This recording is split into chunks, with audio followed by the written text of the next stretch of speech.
Y'all see why this is my hero?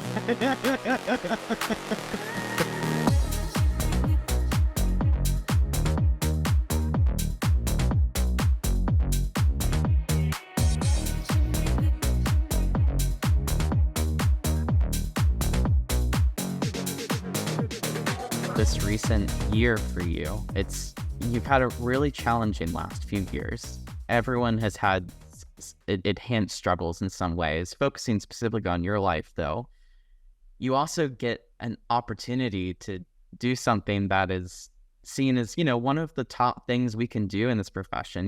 Filming is not the all-in be-all of what we do. It is really cool at the same time to make it to that stage that is the grandest thing we could do in this business. And to share that moment with the program director, to open the class, like Hope, I still I get emotional watching that opening, because it's just, I feel it from you, and recently going through that myself, it's such a visceral experience. Amongst just that purity of that moment, like, what was that like? What was it standing in front of the barrel of a camera and all of these people to teach something you love? Can I say I wasn't even nervous? Okay. There were 2,200 people there. And then at some point, I think it was Friday night, because we filmed Saturday morning. And I think it was one point I got away from my family. And I just had some time to just think and just take in everything. And it was just like, you know what?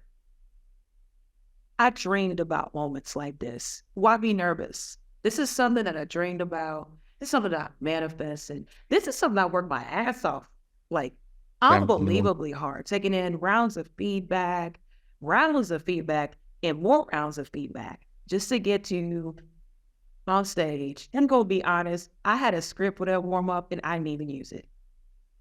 I was so into the mode. My husband was actually like he was in like the third row, and you can actually see him on the Masterclass, but I won't tell you where he is.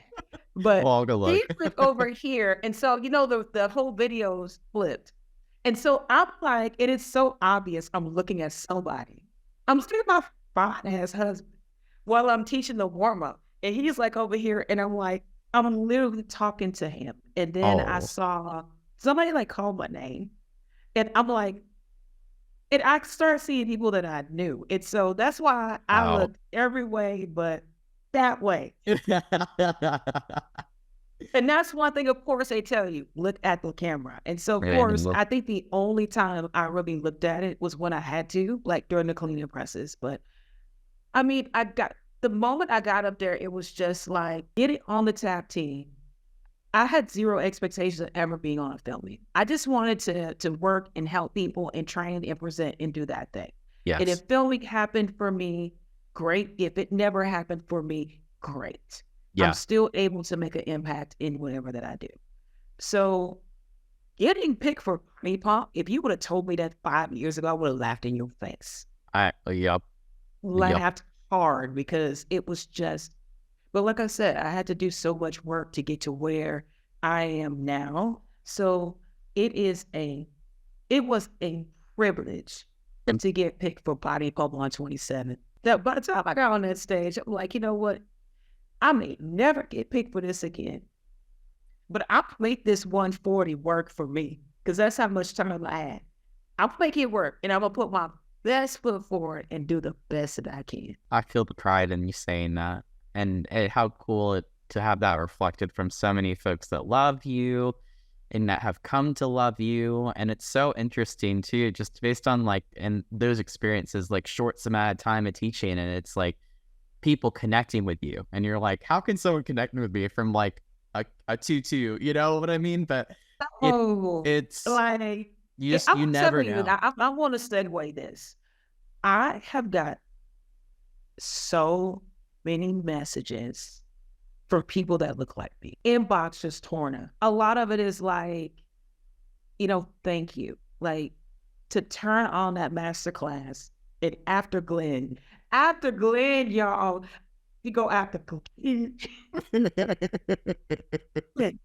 The program director. So I really had to be present for that. And it was just, hey, thank you for representing for someone that looks like me. I have gotten messages that I was like, look, I can't even answer right now. Let me go cry in this corner. And, you can't be what you can't see, and that's why I am so at every level, even when I was working in the gym as a terrible freestyle instructor, I really wasn't that bad, but I'm hard on myself. Self standards. I was always very visible. In a lot of spaces, I was always the only person of color, not just Black person. So it's like, I'm like, this is why I'll never shrink. Because there's somebody looking at me and they're being inspired by me, which is crazy because I'm crazy. So many connections that you don't even realize that you make. It's just, that's the power of visibility. That's the power of excellence in your craft and the stuff that you were able to show the world. And it makes me excited for not only just filming, but just the other things that you've done and that you're going to continue to do.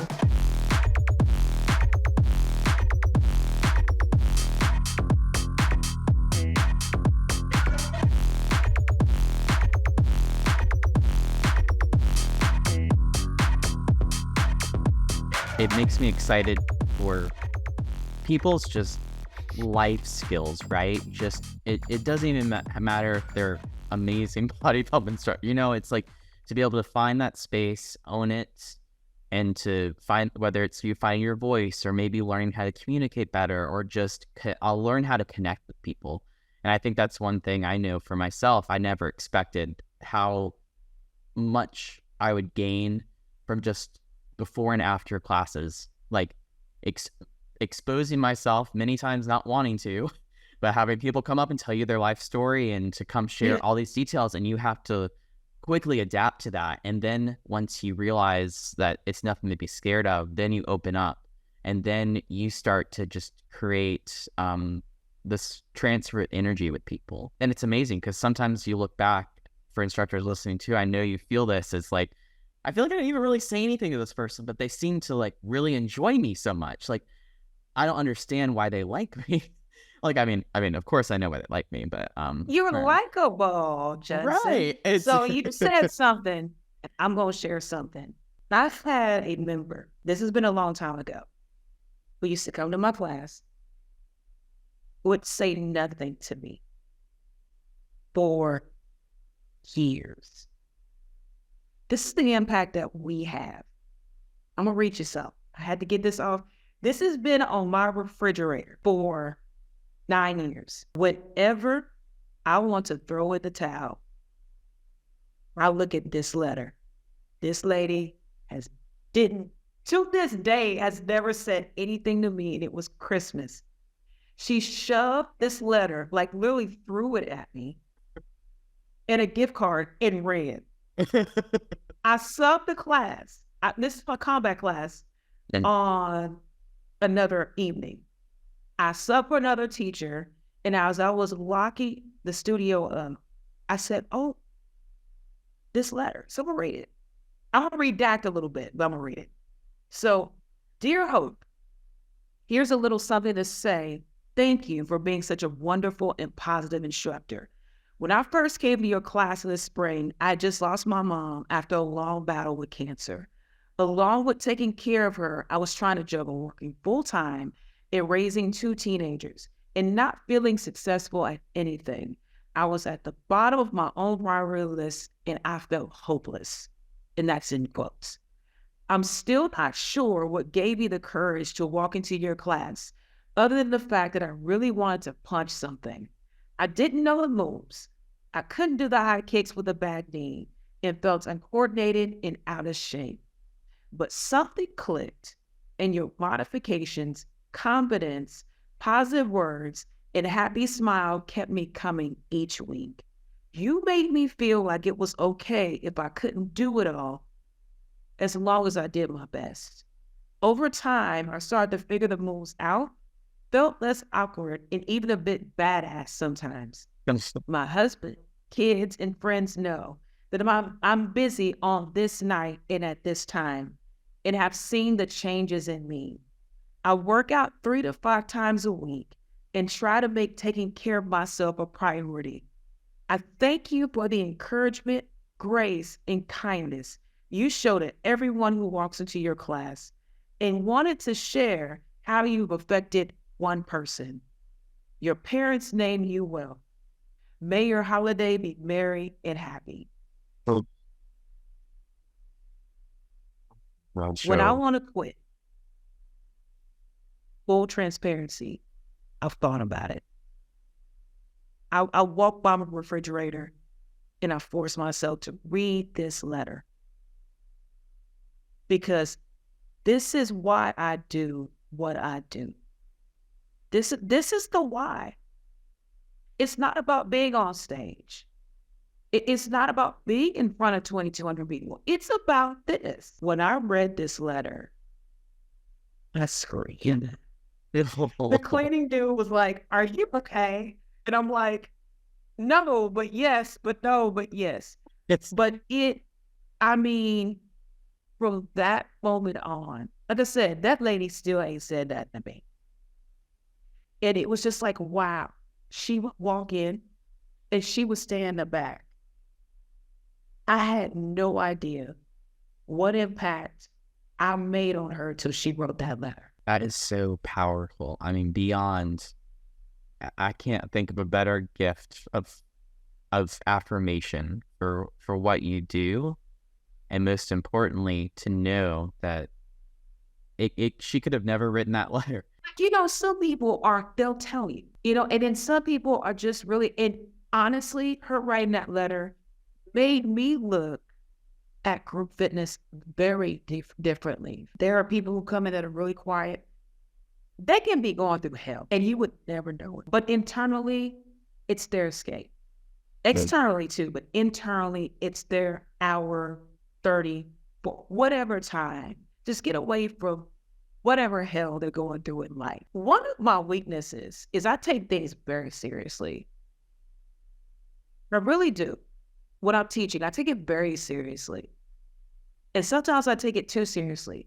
But I do that because of this letter. Fitness, even when I work my full-time job, was never a hobby. I will never say that saving lives and impacting lives through health, fitness, wellness, whatever, is a hobby.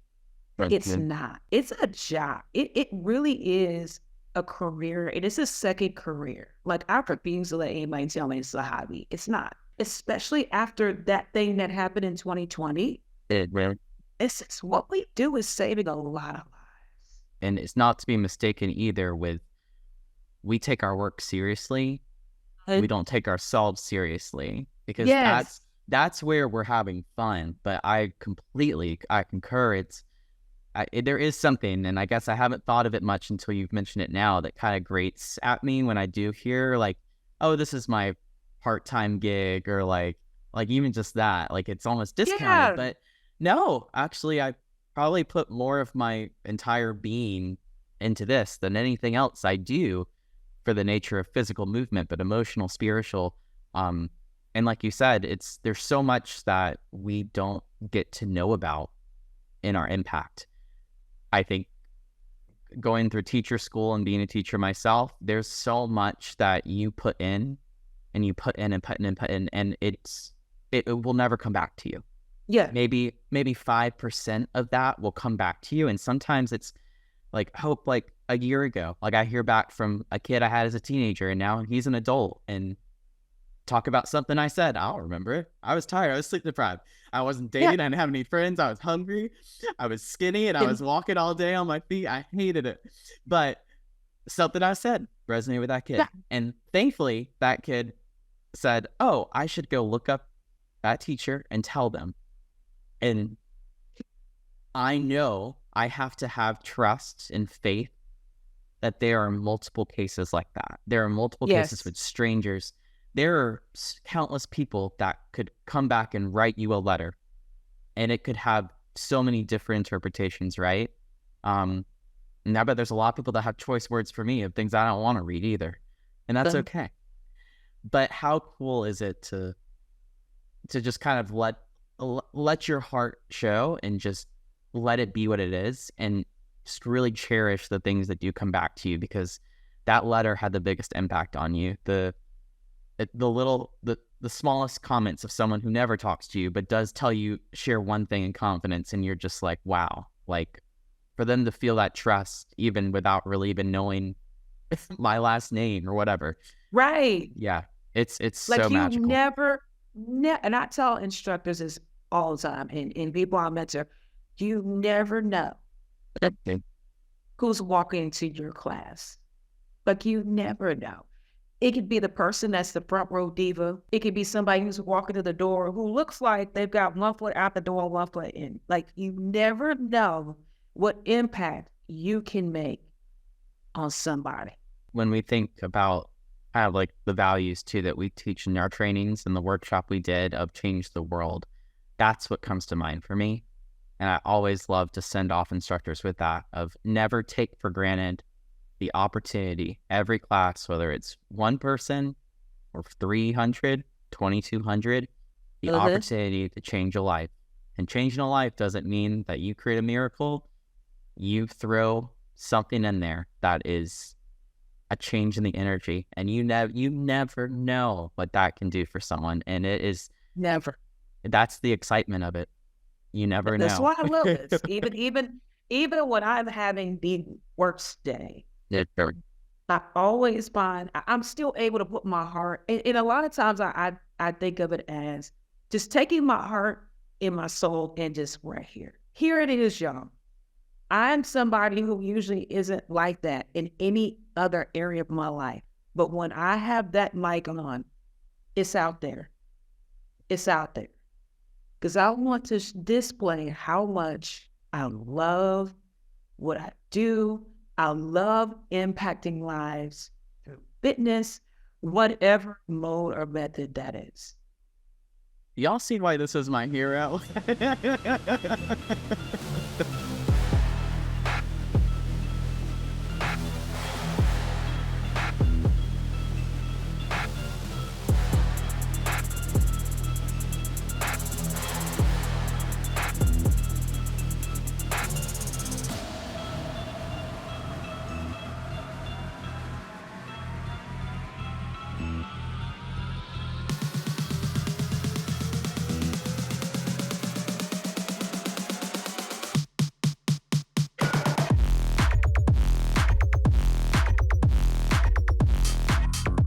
You have a saying that you go back to, and it is leap and take flight.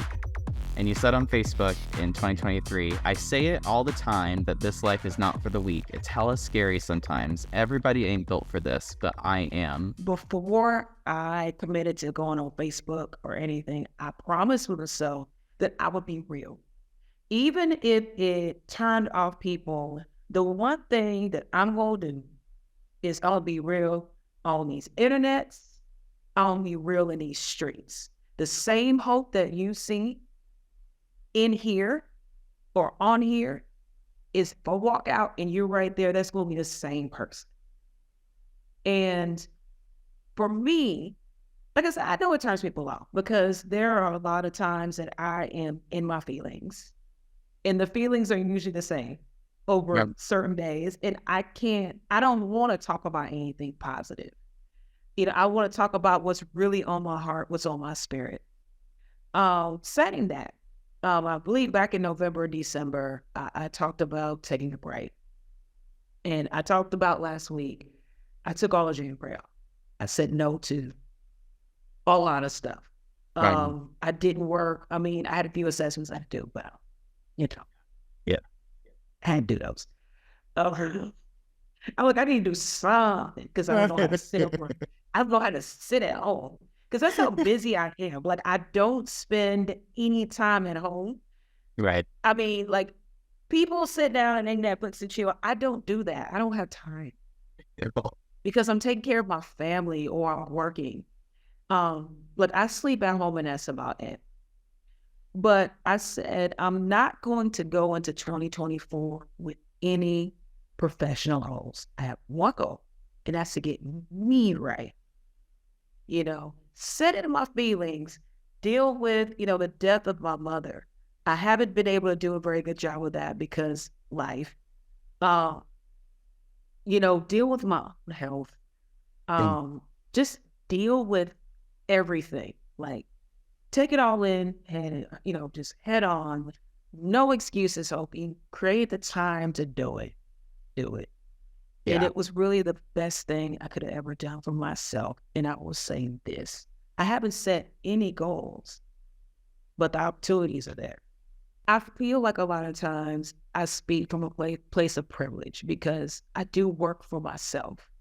Mm. And I'm able to take time off when I need it. So when I took all of January off, I was able to do that because I don't work that.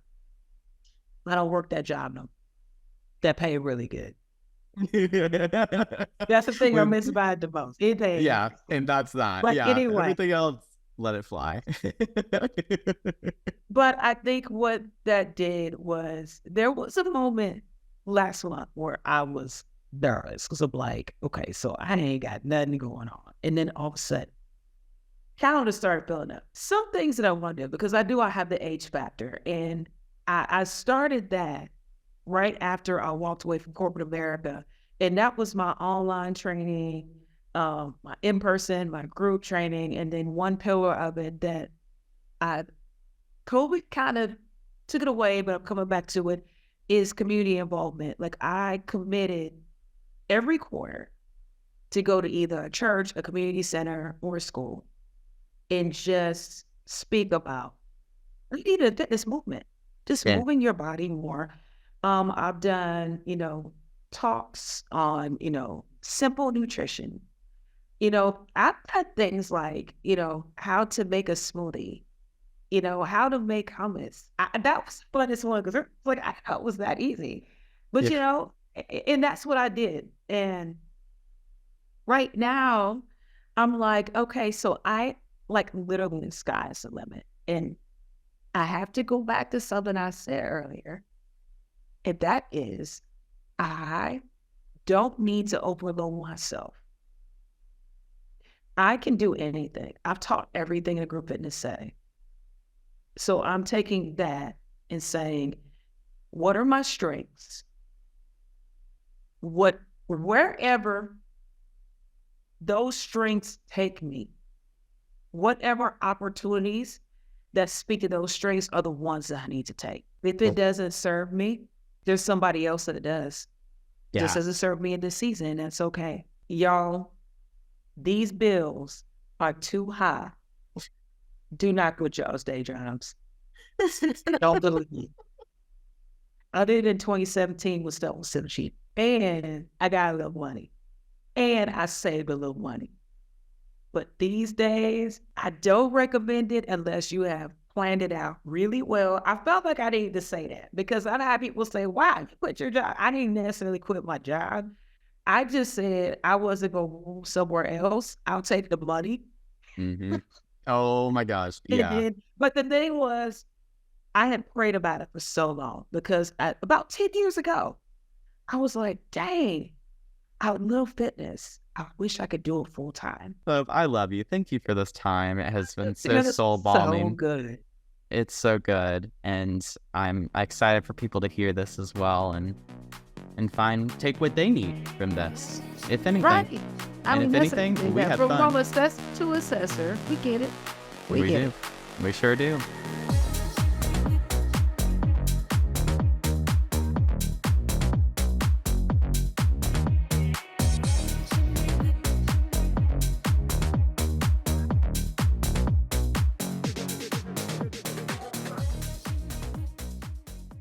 That's some feedback I'll never take well, ever. Don't tell me to pull it back or I'm too intense. I think my dream is that they would say that and then they go take a virtual class, Body Pump 127, and then you'd come up on their screen.